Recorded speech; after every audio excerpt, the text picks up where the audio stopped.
Hello বন্ধুরা, শিক্ষা নিবিড় চ্যানেলে তোমাদের সকলকে স্বাগত জানাই। আজকের এই ভিডিওতে আমরা দেখব কীভাবে বিডিপি ও ইউজি স্টুডেন্টরা তোমরা নিজেদের এক্সাম ফর্ম ফিল আপটা করবে। ঠিক আছে, স্টেপ বাই স্টেপ দেখাবো, ভিডিওটা একদম স্কিপ করবে না, তাহলে কিছুই বুঝতে পারবে না। তো প্রথমেই আমি বলে নেব যে তোমাদের ডেসক্রিপশন বক্সে আমি এক্সাম যে পোর্টাল আছে সেটা লিঙ্ক দিয়ে দিয়েছি। সেই লিঙ্কে ক্লিক করলে তোমরা এই পেজটাতে চলে আসতে পারবে। ঠিক আছে, এই পেজটাতে চলে আসার পর অনেকে ভুল করে এখানে লগ ইন করতে যায়। অ্যাকচুয়ালি লগ ইন করতে হবে না, ফার্স্ট তোমাদের সাইন আপ করতে হবে। ঠিক আছে, তো এখানে দেখতে পাচ্ছ এই যে সাইন আপ অপশানটা আছে, এই অপশানে আমরা ক্লিক করব। ঠিক আছে, তো ক্লিক করে নিচ্ছি। নেওয়ার পর এখানে তোমরা নিজেদের এনরোলমেন্ট নাম্বার দুবার এন্টার করবে, তারপরে তোমাদের নাম, এখানে এনরোলমেন্ট নাম্বার দেওয়ার পর তোমাদের নামটা নিজের থেকেই চলে আসবে, ডেট অফ বার্থ, তারপর স্টাডি সেন্টার, তারপর তোমাদের ইলেকট্রিক সাবজেক্ট, কোন সাবজেক্টে তোমাদের অনার্স আছে সেটা, তারপরে রেজিস্টার মোবাইল নাম্বার, যে নাম্বারটা তোমাদের রেজিস্টার আছে এবং ভ্যালিড মোবাইল নাম্বার সেটাই তোমরা দেবে। রিটাইপ রেজিস্টার মোবাইল নাম্বার এখানে দিয়ে দেবে। দেওয়ার পর তোমরা এখানে অল্টারনেটিভ মোবাইল নাম্বারের জায়গাটায় তোমরা দিতে পারো, না দিতে পারো, সেটা তোমাদের ব্যক্তিগত ব্যাপার। ঠিক আছে, তো এখানে ইমেল আইডি আর আধার নাম্বার এটা মাস্ট তোমাকে দিতেই হবে। দেওয়ার পর এখানে যে সাবমিট অপশান আছে এই সাবমিট অপশানে ক্লিক করবে। ঠিক আছে, তো ফার্স্ট আমি একটা ডিটেলস এন্টার করে নিচ্ছি। ঠিক আছে, তো দেখতে পাচ্ছ এখানে আমি একটা ডিটেলস এন্টার করে নিয়েছি। নেওয়ার পর এখানে আমার নাম শো করেছে। শো করার পর এবার আমরা নিজের ডেট অফ বার্থ দেবো, তারপর বাকি ডিটেলসগুলো দেবো। তো ভিডিওটা আমি আবার পজ করে দিচ্ছি, ডিটেলসগুলো এন্টার করে নিয়ে তারপর তোমাদেরকে দেখাচ্ছি। তো বন্ধুরা তোমরা দেখতে পাচ্ছ এখানে আমি একটা ডিটেলস এন্টার করে নিয়েছি, এটা আমার নিজের ডিটেলস। ঠিক আছে, তো আমি হাইড করে রাখছি কিছু জিনিস, তার কারণ আমার পার্সোনাল ইনফরমেশন আমি তোমাদের সাথে শেয়ার করতে চাই না। ঠিক আছে, তো দেওয়ার পর আমরা এখানে আমি এখানে সব ডিটেলস ঠিকঠাক দিয়ে দিয়েছি। দেওয়ার পর এখানে আমরা এবারে এই যে সাবমিট অপশান আছে এই সাবমিট অপশানে ক্লিক করবো। আমার ইমেল আইডিটা অ্যাকচুয়ালি ভুল বলছিল, তো আমি ঠিক করে দিয়েছি আবার। দেওয়ার পরে এখানে আমি সাবমিট অপশানে এবার ক্লিক করবো। ঠিক আছে, সাবমিট অপশানে ক্লিক করার পর এখানে বলছে আর ইউ শিওর টু সাবমিট। তো আমি সব কিছু ডিটেলস ঠিক আছে, আমি দেখে নিয়েছি। তো আমি এবার সাবমিট করবো। ঠিক আছে, ওকেতে ক্লিক করবো। তো ওকেতে ক্লিক করার পর কিছুক্ষণ ওয়েট করতে হবে, যেহেতু পোর্টাল সবে মাত্র ওপেন হয়েছে। ঠিক আছে, তো পোর্টালে অনেক গন্ডগোল থাকতে পারে, সার্ভার ডাউন হয়ে যেতে পারে, অনেক কিছু হতে পারে। তো তোমরা একটু ওয়েট করবে, ভয় পাওয়ার কিছু নেই। আজকেই যে ফর্ম ফিল আপ করতে হবে এমন কোনো কথা নেই। দেখতে পাচ্ছ সার্ভার ডাউন হয়ে যায়, তো এখানে সার্ভার ডাউন হলে ভয় পাওয়ার কিছু নেই, কেটে দেবে না। তোমরা পেজটাকে জাস্ট রিসাবমিশন মারবে। ঠিক আছে, আবার পেজটা ঠিক হয়ে যাবে। তো একটু ওয়েট করবে, সার্ভার ডাউন আছে, অনেকেই ফর্ম ফিল আপ করছে, তার কারণ সবে ওয়েবসাইটটা ওপেন হয়েছে। পোর্টাল মানে গন্ডগোল থাকবেই এটা। ঠিক আছে, অনেকে পেমেন্ট করছে, অনেক ইউজার একসাথেই ওয়েবসাইটে এসেছে, সেজন্য সার্ভার ডাউন আছে। তো আমি সবাইকেই বলবো তোমরা এই এক্সাম পোর্টাল শুরু হওয়ার সঙ্গে সঙ্গে কেউই ফর্ম ফিল আপ করতে যাবে না। তার কারণ হচ্ছে অনেক ইউজার থাকে, তো পেমেন্টের সময় অনেক সময় প্রবলেম হয়ে যায় বা SMS সেন্ড হয় না, তো অনেক প্রবলেম থেকে যায়। ঠিক আছে, তো সেজন্য তোমরা এখনই ফর্ম ফিল আপ কেউ করতে যাবে না। সন্ধ্যা থেকে তোমরা করতে পারো বা কাল থেকে করতে পারো, তার কারণ 25 তারিখ লাস্ট ডেট আছে, দুপুর 1টা অবধি। তোমরা তার মাঝখানে করে নিতে পারো যে কোনো একদিন। ঠিক আছে, এখানে আমি দেখে দিচ্ছি বেশি কথা না বলে। You will receive user ID আর পাসওয়ার্ড, SMS আর ইমেল আইডি। যেখানে আমি যে ইমেল আইডি আর মোবাইল নাম্বার দিয়েছি সেই ইমেল আইডি এবং মোবাইল নাম্বারে আমাকে ইউজার আইডি ও পাসওয়ার্ড পাঠিয়েছে। তো আমি দেখে নেবো যে আমার মোবাইল নাম্বারে ইউজার আইডি আর পাসওয়ার্ড এসেছে কি না। ওকে, তো আমি এটা কেটে দিচ্ছি। দেখতে পাচ্ছ এখানে আমার SMS এসে গেছে। আমি SMS-এ ক্লিক করবো, একটুখানি দাঁড়াও।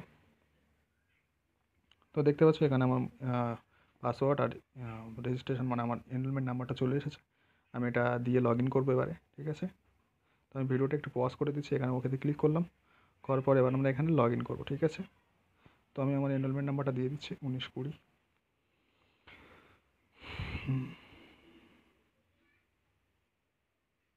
ঠিক আছে, পাসওয়ার্ডটা আমি তোমাদেরকে দেখাতে চাই না। ঠিক আছে, তো আমি এখানে আমার এনরোলমেন্ট নাম্বার আর পাসওয়ার্ডটা এন্টার করে নিয়েছি। তো আমরা এখানে এই যে লগ ইন অপশানটা আছে, এই লগ ইন অপশানে এবার আমরা ক্লিক করবো। ঠিক আছে, তো লগ ইনে ক্লিক করার পর আমরা আমাদের পোর্টালে ওপেন হয়ে যাব।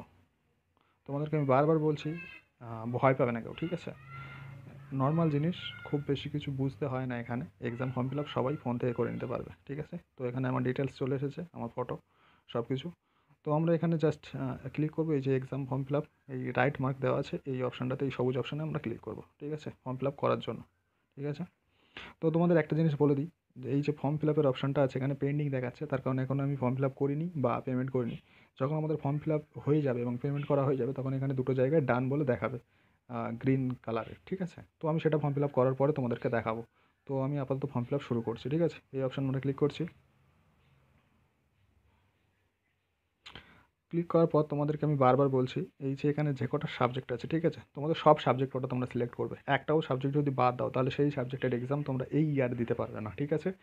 যদি কেউ ভুল করে একটা সাবজেক্ট সিলেক্ট করে সাবমিট করে দাও, ভুল করে পেমেন্ট মানে সাবমিট করে দিয়েছো, তাহলে তোমরা ব্যাকে চলে যাবে। পেমেন্ট করার আগে অবধি তোমরা চেঞ্জ করতে পারবে সাবজেক্টগুলো, ঠিক আছে। আবার নতুন সাবজেক্ট আলাদাভাবে সব কটা সিলেক্ট করে আবার সাবমিট করতে পারবে, তাতে কিছু যায় আসে না। কিন্তু যদি পেমেন্ট করা হয়ে যায় তাহলে কিন্তু আর তুমি চেঞ্জ করতে পারবে না।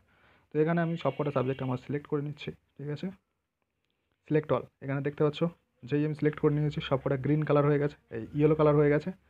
তো ক্লিক করার পর এখানে এই যে সাবমিট অপশান আছে, সাবমিট অপশানে আমরা ক্লিক করব। দেখে দিচ্ছি জুম করে, দেখতে পাচ্ছ। তোমরা ভালো করে এই সব কটা পেপার দেখে নেবে, যদি সব কটা পেপার সিলেক্ট না হয় তোমরা এক এক করে সিলেক্ট করবে, ঠিক আছে। তো আমি সাবমিটে ক্লিক করছি।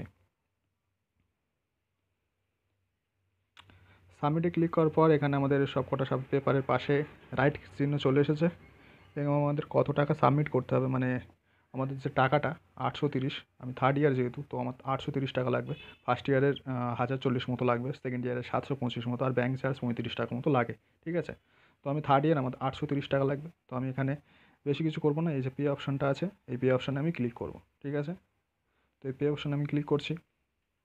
দেখো এখানে আগে যেমন ফিস পেমেন্ট বা অনলাইন ট্রানজ্যাকশন, মানে যখন অ্যাডমিশন নাও বা তোমরা রিনিউয়াল করো তোমাদের কাছে দুটো অপশান থাকে, যে অনলাইন পেমেন্ট করতে পারো বা অফলাইন পেমেন্ট করতে পারো। কিন্তু এক্সাম ফর্ম ফিল আপের সময় একটাই অপশান আছে, যে অনলাইন পেমেন্ট তোমাকে করতেই হবে, ঠিক আছে। তো তোমরা এটা সাইবার ক্যাফ থেকে করতে পারো, সাইবার ক্যাফ থেকে বা তোমাদের নিজের ফোন থেকে, তোমরা যেখান থেকেই করো না কেন, আগে মানে সব জায়গায় করার আগে সেখান থেকে আগে পেমেন্ট রিসিপ্ট নেবে, ঠিক আছে। পেমেন্ট রিসিপ্টে যে পেমেন্ট কমপ্লিট হয়ে গেছে পেমেন্ট রিসিপ্ট নেবে, তারপরে তোমরা তাদেরকে টাকা দেবে। তার কারণ অনেক সময় অনেক কিছু হয়, আমি সেটা তোমাদের পরে বলে দেবো, ঠিক আছে। তো আমি আপাতত বেশি কথা বলছি না, তোমাদেরকে এই যে সাবমিট অপশান আছে এই সাবমিট অপশান আমরা ক্লিক করবো, ঠিক আছে। এই সাবমিট অপশান আমরা ক্লিক করছি। Are you sure to submit, যদি তোমাদের কিছু ভুল থাকে তাহলে তুমি চেঞ্জ করতে পারো ক্যান্সেল করে আবার। তো আমার যেহেতু সব ঠিক আছে তো আমি এখানে ওকেতে ক্লিক করছি, ওকে। তো এখানে বলছে তোমরা কীভাবে পেমেন্ট করবে, ক্রেডিট কার্ড, ডেবিট কার্ড, আদার ডেবিট কার্ড, ইন্টারনেট ব্যাঙ্ক, তোমরা যা খুশি করতে পারো। আমি ডেবিট কার্ড থেকে পে করব। তো আমি এখানে আমার কার্ড ডিটেলস এন্টার করে নিচ্ছি, নেওয়ার পর আমি এখান থেকে পেমেন্ট করার আগে তোমাদেরকে দেখাচ্ছি। ভিডিওটা আমি একটু পজ করে দিচ্ছি, ঠিক আছে। কার্ড ডিটেলস এন্টার করে নিয়ে দেখাচ্ছি তোমাদের। তো তোমরা দেখতে পাচ্ছ এখানে আমি আমার নিজের কার্ড ডিটেলস এন্টার করে নিয়েছি। আমি এটা হাইড করে রাখছি, তার কারণ এটা পার্সোনাল ইনফরমেশন, আমি তোমাদেরকে দেখাতে চাই না, ঠিক আছে। তো এখানে তোমরা এটা করা হয়ে গেলে এখানে মেক পেমেন্টের ওপর ক্লিক করবে, ঠিক আছে। মেক পেমেন্টে ক্লিক করলে করার পর তোমাদের যে ব্যাঙ্ক চার্জেস মিলিয়ে কত টাকা লাগবে, এই যে টোটাল অ্যামাউন্ট ব্যাঙ্ক চার্জেস নেবে, তো সেটা টোটাল অ্যামাউন্ট 830 টাকা, আর 7 টাকা আমার ব্যাঙ্ক চার্জেস নিচ্ছে, 7 টাকা 47 পয়সা, ঠিক আছে। তো 837.47 এটা আমার কাটবে। তো আমরা এটা করার পর এখানে প্রসিড উইথ পেমেন্টে ক্লিক করব, ঠিক আছে। প্রসিড উইথ পেমেন্টে ক্লিক করছি। আর হ্যাঁ বলছি একটা ভালো জিনিস, এই যে পেমেন্ট করার সময় তোমরা একবার ওই পেজটা কেটে যাবে না, ঠিক আছে। যদি পেমেন্টে প্রবলেম হয় তাহলে পেজটা কাটবে না ভুল করেও, ঠিক আছে। পেজটা কেটে দিলে তোমাদের লস, টাকাটা গেল, ঠিক আছে। আমাদের ওটিপি চলে এসেছে, ওটিপিটা দেখে নিচ্ছি আমরা কত, 275560, 275560। ওটিপিটা আমি বলে দিলাম, তার মানে ভেবো না যে আমি তোমাদেরকে আমার ডিটেলস শেয়ার করছি। Actually OTP one time password, একবারের পরে আর কাজ হবে না, ঠিক আছে। তো আমি এখানে ওটিপি এন্টার করার পর এখানে সাবমিট করছি। সাবমিট করার পর আমার ট্রানজ্যাকশানটা পেমেন্ট হবে। তো বন্ধুরা আমাদের পেমেন্টের সময় একটু প্রবলেম হয়েছিল, তার কারণ ওখানে সার্ভার ডাউন হয়ে গেছিলো। তো তোমরা দেখতে পাচ্ছ এখানে আমি জুম করে দেখিয়ে দিচ্ছি, আমার পেমেন্টটা তাও হয়ে গেছে, ডান দেখাচ্ছে দুটো জায়গায়, ঠিক আছে। তো আমরা এখান থেকে এই যে ফর্ম ফিল আপ যেহেতু কমপ্লিট হয়ে গেছে, তো আমরা এখান থেকে প্রিন্টটা যে পেমেন্ট রিসিপ্ট সেটা আমি প্রিন্টটা এখান থেকে ডাউনলোড করে নেবো, ঠিক আছে। এটার উপর আমরা ক্লিক করলাম, করার পর সার্ভার ডাউন আছে, আমি তোমাদের বারবার বলছি এখন কেউ ফর্ম ফিল আপ করতে যেও না, তাহলে বিপদে পড়বে। তার কারণ আমার নিজেরও পেমেন্টের সমস্যা হয়েছিল এবং অনেক কষ্টে পেমেন্টটা হয়ে গেছে, ঠিক আছে।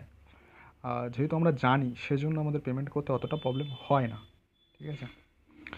আর যদি তোমরা কেউ মানে যে ইউনিভার্সিটি থেকে যে ওয়েবসাইট থেকে মানে যে পাসওয়ার্ডটা আসে, দেখতে পাচ্ছ তোমার ফের সার্ভার ডাউন হয়ে গেল, ঠিক আছে।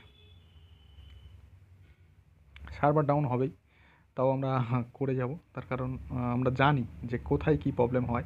এখানে প্রিন্টে ক্লিক করলে প্রিন্টটা হয়ে যাবে, ঠিক আছে। আমার exam form fill up complete এবং এখানে আমার সব সাবজেক্ট দেখাচ্ছে, কত টাকা আমি পে করেছি সেটাও দেখাচ্ছে। এখান থেকে প্রিন্টে ক্লিক করে নিলে হয়ে যাবে। আর এখানে যে কত তারিখে আমি পেমেন্ট করেছি, কটার সময়, ট্রানজ্যাকশান আইডি, পেমেন্ট স্ট্যাটাস সব দেখাচ্ছে, একদম সাকসেস সব, ঠিক আছে। তো আর যেটা বলা ছিল যে ইউনিভার্সিটি থেকে যে পাসওয়ার্ডটা এসেছে সেই পাসওয়ার্ডটা আমি অনেকজনকে দেখিয়ে ফেলেছি, মানে এখানে আমি ভিডিওতে দেখালাম। তো সেই পাসওয়ার্ডটা তোমরা চাইলে চেঞ্জ করে নিতে পারো, ঠিক আছে। তো তার জন্য ব্যাকে যাবে তোমরা, পাসওয়ার্ডের নিচে লগ আউট আছে, যখন ফর্ম ফিল আপ কমপ্লিট হয়ে যাবে তোমরা লগ আউট করে দেবে। তো আপাতত তোমাদের চেঞ্জ পাসওয়ার্ড কীভাবে করবে সেটা দেখাচ্ছি। এই চেঞ্জ পাসওয়ার্ডের উপর ক্লিক করবে, ঠিক আছে। করার পর এখানে যে ওল্ড পাসওয়ার্ডটা আছে, যে পাসওয়ার্ডটা তোমাদের ইউনিভার্সিটি থেকে এসেছে সেই পাসওয়ার্ডটা এখানে এন্টার করবে। তারপর নিউ পাসওয়ার্ড দেবে এবং রিটাইপ পাসওয়ার্ড, মানে যেটা পাসওয়ার্ড চেঞ্জ করে সব নর্মাল ব্যাপার। তো সেটা করার পর এখানে এই যে সাবমিট অপশন আছে, এই সাবমিট অপশনে ক্লিক করে দেবে। দিলে তোমাদের নতুন পাসওয়ার্ড জেনারেট হয়ে যাবে এবং সেই পাসওয়ার্ড দিয়ে নেক্সট টাইম তুমি লগ ইন করে তোমাদের পেমেন্ট রিসিপ্টটা তোমরা ডাউনলোড করে নিতে পারো, ঠিক আছে। তো এই ছিল আজকের ভিডিওটি যদি ভালো লাগে লাইক করো, শেয়ার করো, আর নিজের বন্ধুদের সাথে শেয়ার করে দিও। তার কারণ যেহেতু এক্সাম ফর্ম ফিল আপ সবাইকে করতে হবে, বিডিপি এবং ইউজি সবাইকে করতে হবে এবং খুব সাবধানে তোমরা করো। আর যদি তোমাদের এক্সাম ফর্ম ফিল আপে কোনো প্রবলেম হয় তাহলে নিচে ডেসক্রিপশনে আমাদের কন্ট্যাক্ট ডিটেলস দেওয়া আছে, হোয়াটসঅ্যাপ নাম্বার দেওয়া আছে দিদির। সেই ডিটেলসে তোমরা আমাদেরকে বলতে পারো, আমরা তোমাদের এক্সাম ফর্ম ফিল আপ করে দেবো। তার কারণ যদি তোমরা পারো কোনো এক্সপার্টকে দিয়েই তার ফর্ম ফিল আপ করাও, তার কারণে এক্সাম ফর্ম ফিল আপ প্রচণ্ড প্রবলেম হয়, অনেক সময় পেমেন্টে গিয়ে আটকে যায়। তো পারলে এক্সপার্টকে দিয়ে করাও, ঠিক আছে। নিজে করতে গিয়ে পাকামো করে টাকা হারিও না, ঠিক আছে। তার কারণ টাকার খুব দরকার সবার। ওকে, তো ভিডিওটি আজকের এই পর্যন্ত। থ্যাংক ইউ সো মাচ, দেখা হবে পরে।